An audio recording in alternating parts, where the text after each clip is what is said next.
I have a very strong belief that everything that comes into your life is supposed to, and every condition of your life is part of the perfection of it, and that there's a blessing in all of it, and that there are no accidents, that it's a perfect, absolutely, totally perfect universe. Everybody that you meet for a reason. Everybody you're sitting next to, you're there for a reason. You can either take advantage of it or not.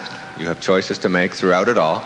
At the same moment, there's an opportunity in it, and I never look back with anything but gratitude for all that was handed to me, because I learned firsthand as a very young boy how to be self-reliant, how to take responsibility for myself, how not to blame other people for it, and to find something positive in it, and always did. Think of yourself as connected to and a part of it all, rather than someone who is being victimized or slowed down or abused by, or here it happens again. It's all part of the perfection of it all. That's a very nice, enlightening place to get to. It really slows you down. And it doesn't take away your ability to make choices. It takes away your wanting the world to be as you think it should be instead of as it is. That's what defines neurotic. That's what neurotic really means. To be wanting the world to be as you are rather than as it is. And for you to process it exactly the way it is. And if you see everybody as a teacher, then you ask yourself, what do I have to learn here? And it's like in that second that you're just about to be angry and go around and maybe even have a head-on collision or whatever, or maybe nothing, but still in a hurry, maybe at that moment that person is there. That person is there to teach you to slow down a little bit.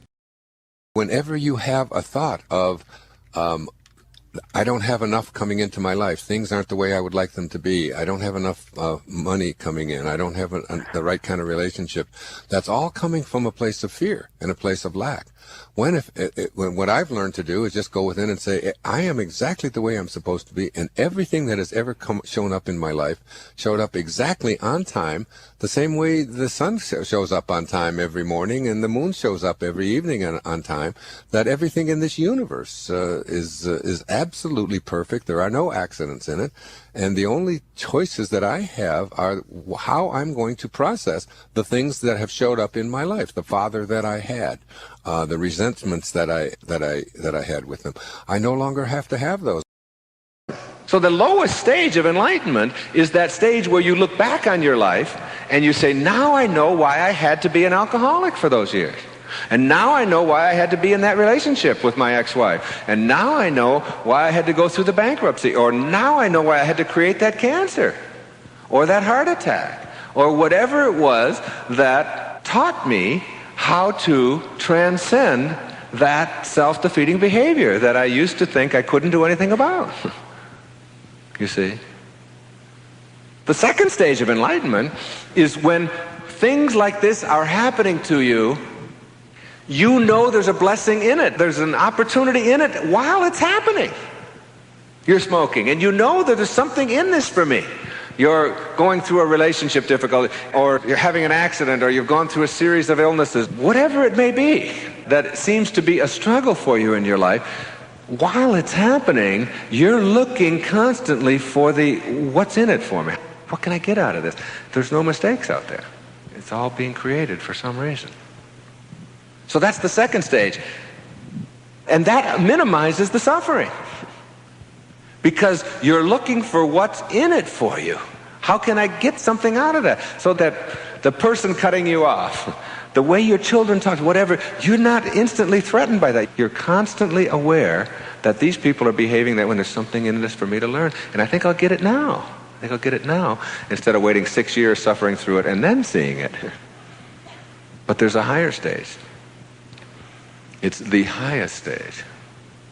In Zen they call it, before enlightenment, chop wood, carry water. After enlightenment, chop wood, carry water. It's the same. The only difference is that you're doing it from a totally new perspective of thought. And this dimension, the highest stage, what enlightenment really is, it's when you're back home again. Instead of pulling away from yourself, you're towards yourself. And this is what it is. You are able to get out in front of it. Play it out in the dimension of thought. and decide for yourself whether it's even necessary to bring it into form. You go from being the actor in your life who is being directed by the events, the circumstances, and the other people in your life to being the director at the second stage. And in the third stage, you become the producer of your life.